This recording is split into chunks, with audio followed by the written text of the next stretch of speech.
സത്യം പറയടി, ഇവളാര്? നഴ്സിംഗ് ഹോമാണ്. വല്ല ഹോം നേഴ്സാണ്. എന്തുവാടി നീ പറയുന്നു? അമ്മ, നഴ്സിംഗ് ഹോമിന്റെ അടുത്താണ് വീട്. ആള് ഹോം നേഴ്സാണ്. ഇവളെ വീട്ടിൽ ആരൊക്കെ ഉണ്ട്? അമ്മ, അച്ഛൻ, ചേട്ടൻ. ഓ, ഇവരൊക്കെ എന്ത് ചെയ്യുന്നു? അമ്മ നേഴ്സാണ്, അച്ഛൻ മെയിൽ നേഴ്സാണ്, ചേട്ടൻ ഡിവോഴ്സാണ്. ഈ പറഞ്ഞവരൊക്കെ എവിടെ ഉണ്ട്? അമ്മ യൂറോപ്പാ, അച്ഛൻ എത്തിയോപ്പാ, ചേട്ടൻ ഉടായിപ്പ. ഞാൻ പറഞ്ഞില്ലേ ഡിവോഴ്സ് ആണെന്ന്. നീ നിന്റെ ചേട്ടന്റെ ഉടായ്പ പരിപാടി ഒന്നും ഇവിടെ ഇറക്കണ്ട. ഞാൻ ഒരു കാര്യം പറയാം. എന്റെ മോനും മരുമോളും അങ്ങ് ഗൾഫിലാണ്. കാശ് എന്ന് പറയുന്ന സാധനം അവർക്കൊരു വിഷയമേ ഇല്ല. പട്ടിക്കുട്ടി കിടക്കുന്ന പട്ടിക്കുഞ്ഞിനെ കണ്ടോ? 1.5 ലക്ഷം രൂപയാണ് വില. അപ്പൊ 1.5 ലക്ഷം രൂപയുള്ള പട്ടിയെ നോക്കാനായിട്ടാണ് അമ്മ അങ്ങോട്ട് കൊണ്ടുപോകാത്ത. അല്ല, അമ്മയും കൂടെ പോയി ആ പട്ടിക്കുഞ്ഞിനെ ആര് നോക്കൂന്ന് പറയുമായിരുന്നു. ആ മുമ്പേ പട്ടിക്കുഞ്ഞെ നോക്കാനായിട്ട് ഒരു ഹിന്ദിക്കാരൻ ചെറുക്ക ഉണ്ടായിരുന്നു. അവന്റെ അടുത്ത് ഞാൻ എന്ത് പറഞ്ഞാലും അവ അച്ഛാ അച്ഛാ എന്ന് മാത്രമേ വിളിക്കത്തുള്ളൂ.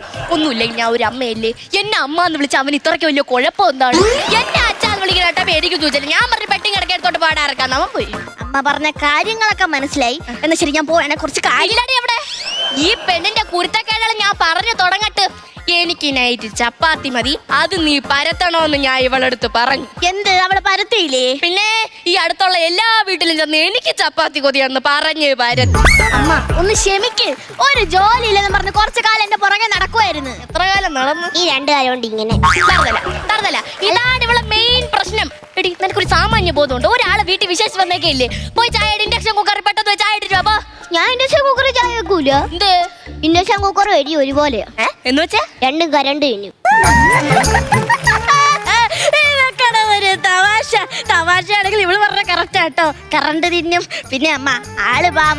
ഈ പ്രായത്തിലെ കുട്ടികളൊക്കെ ആകുമ്പോ കുറച്ച് സമ്പാദ്യശീലങ്ങളൊക്കെ വേണമല്ലോ. അത് മോള് പറഞ്ഞത് വളരെ ശരിയാണ്. സമ്പാദ്യശീലം നല്ല കാര്യമാണ്.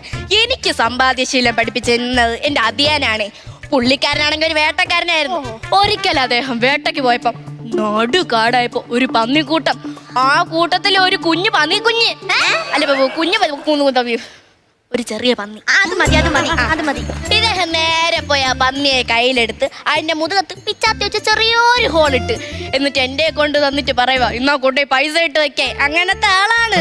എന്നിട്ട് ആ പന്നി അവിടെ വീട്ടിന്റെ അകത്ത് പൈസ ഇട്ട് വെച്ചേക്കുന്നു. ആ പന്നിയല്ല, ഈ കഥ പറഞ്ഞു തന്ന പന്നി അവിടെ. കഥ ഏറ്റില്ലല്ലേ? ഒട്ടും ഏറ്റില്ല. എന്റെ അധികം എപ്പോഴും പറയും എനിക്ക് ഒരു കഥയും ഇല്ല. അത് മാത്രമല്ല എന്റെ മുന്നു മക്കളെ, ഞാൻ രാവിലെ എണീറ്റപ്പോഴത്തേക്കും എനിക്ക് തല കറങ്ങും. അതുകൊണ്ട് ഞാൻ രാവിലെ എണീറ്റ് എനിക്ക് തല കറങ്ങും ഞാൻ ഇവിടെ അടുത്ത് പറഞ്ഞു. നേരെ വിളന്തേതെന്നറിയാമോ? ഉടനെ പോയി ഫാൻ ഞാൻ അണച്ചു. അതിനെന്താ കുഴപ്പം? റൂമിൽ എന്തിനും 2 എണ്ണം കിടന്ന് കറങ്ങണത് 1 എണ്ണം കറങ്ങിയാ പോരെന്ന്. അങ്ങനത്തെ അവളാണ് അവള്. അത് മാത്രല്ല, എന്റെ കുഞ്ഞമ്മയുടെ മക്കൾ എന്നെ കാണാൻ വേണ്ടി ഇവിടെ വന്നിരുന്നു. പാവം. അവരെ മുഖം കണ്ടപ്പോഴത്തേക്ക് ഞാൻ പറഞ്ഞു, എടി മക്കളെ പാവം, എന്റെ പിള്ളേരെ മുഖം കാണാൻ ഒരു തെളിച്ചമല്ല. നീ എന്തെങ്കിലും അവർക്ക് കുടിക്കാൻ എടുക്കായി. വെള്ളം തരേതെന്നറിയാമോ? ഉജാലയിലേക്ക് വെള്ളം കൊണ്ടു കൊടുത്തു. എന്തിന്? മുഖത്ത് വെട്ടം വെക്കാൻ.